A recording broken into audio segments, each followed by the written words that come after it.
What's your take on Mourinho and the aspirations for Spurs for the rest of the season, Danny?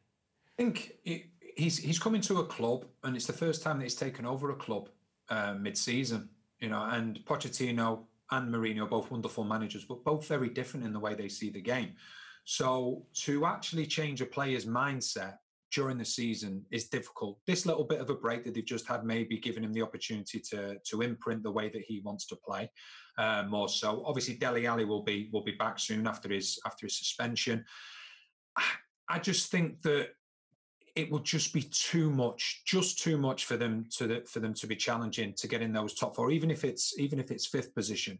I just feel that they won't get into their stride again. I think there's other teams that probably will. Whereas I think Mourinho, he needs a full pre-season. He needs a full pre-season with his players where he can get them and then say, right, okay, these are the players I want, these are the players that I don't want, and then start afresh then. So listen, if they get into the Champions League, it will be a very, very good finish for them from the position that they're in now. But as Gary said, we know what football's like. It's a lot amount of games in a short period. So anything can happen.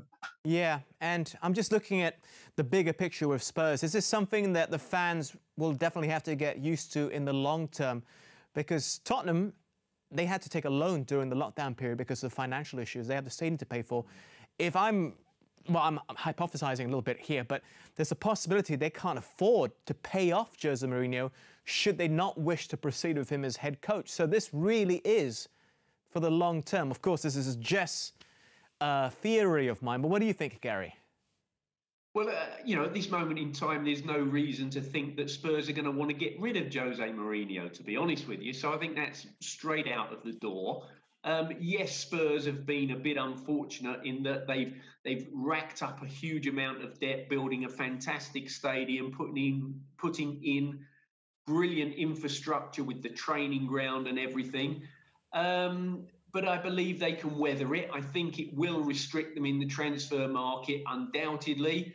And Spurs have never been one for pushing out too much cash, although in the last couple of transfer windows, they've certainly had a real go and spent some money on the likes of Ndombele, for example.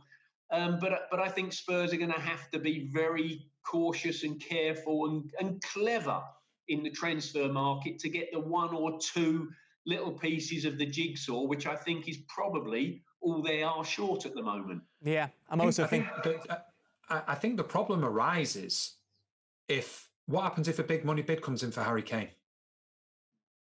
That's when you have a problem. We've seen that happen with Tottenham before. We know, you look at Kyle Walker goes to Manchester City, the joy that he has. You go back even further, the likes of Michael Carrick and players like that.